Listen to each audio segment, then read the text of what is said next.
Hi guys, today I'm going to talk to you about pairing your new Motorola walkie-talkie with your G1 SCBA for Bluetooth communications.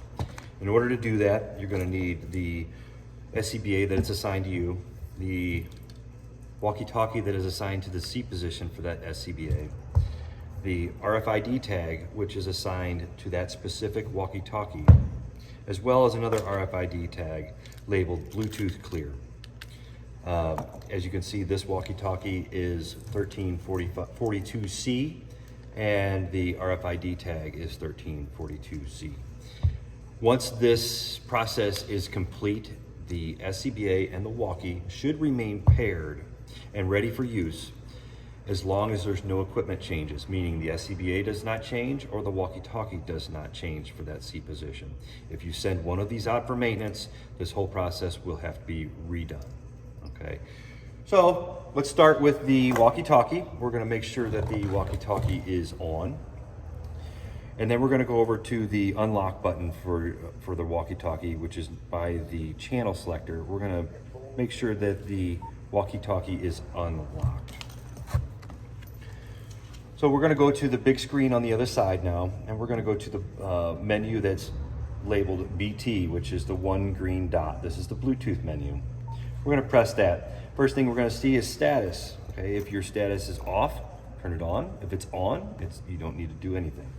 Next thing we're going to do is we're going to scroll down to devices. Now this one is pretty important.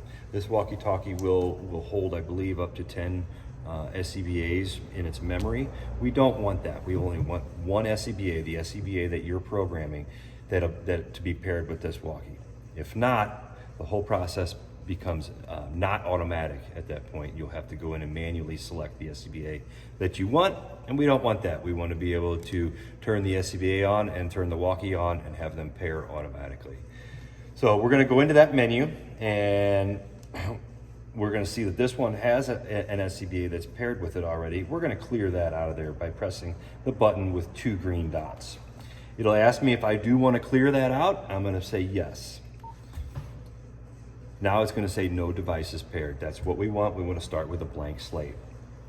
We're going to go back into our menu, and we're going to scroll down to visibility. We want to make sure that that visibility is on.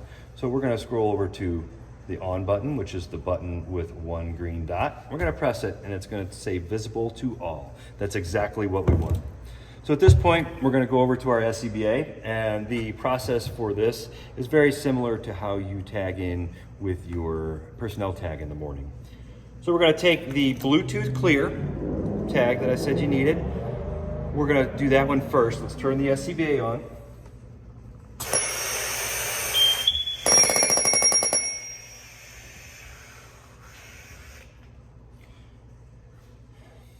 Okay, so first thing we're going to have to do is we're going to have to get into RFID mode. In order to do that, just like you do in the morning, if you have an SCBA with an iTick, it takes holding both green buttons to enter that.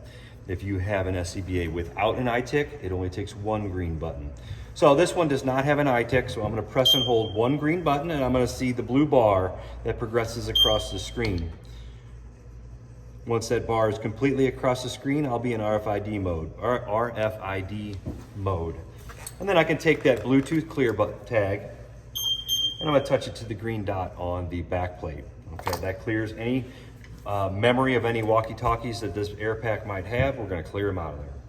All right, so then we're going to go back into the RFID mode again by pressing the green button.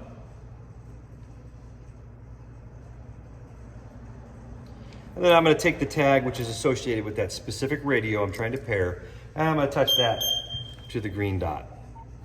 At this point, the walkie-talkie will say that there is a pair request from a G1 SCBA. I want to accept that by pressing the button with one green dot. It'll say pairing in progress. And you're going to hear some ascending and descending beeps. What that's doing is testing the connection of the walkie with the SCBA. The ascending is connecting, the descending is disconnecting. That's exactly what we want, okay? All right, so in the morning, you should probably test this connection every single time that you sign into an SCBA. to make sure that the connection is good and you'll be able to talk through it Bluetooth. So in order to do that, I'll walk through this process with you. We're gonna turn the SCBA off here, and we'll start from scratch.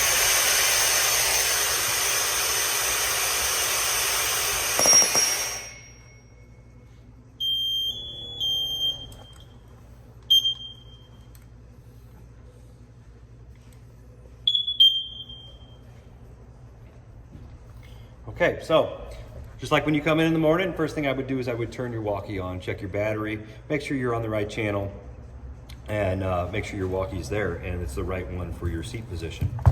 So we'll turn the SCBA on, let it boot up.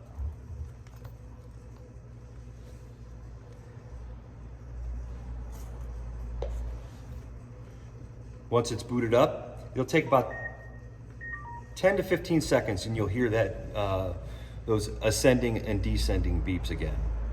That's testing the connection between the walkie-talkie and the SCBA. If for some reason you hear the ascending beeps and no descending beeps, it probably means that your bypass valve is just cracked a little bit and there's air movement through there.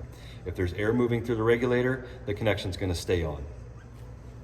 Okay, so how this works in a fire. If you are using this in a fire and you have the walkie correctly Bluetooth to it, when you go on air and start breathing, when you take your first breath, within 10 seconds of you taking the breath, the walkie-talkie is going to automatically connect to your SCBA, and you're going to be able to, instead of putting your lapel mic up to the speaker, you're going to be able to speak directly through your regulator when pressing the button, and you're going to be talking. You no longer have to talk into the lapel mic. It'll go all through your SCBA and the Bluetooth communications. As soon as you're done with your assignment and you go outside and disconnect from your air, the walkie-talkie will disconnect from the SCBA within 10 to 15 seconds. So I think that's all I have today for you. If you have any questions, you know where I'm at up here at Forehouse. You can either give me a call or you feel free to email me. Hope you have a good day. Thank you.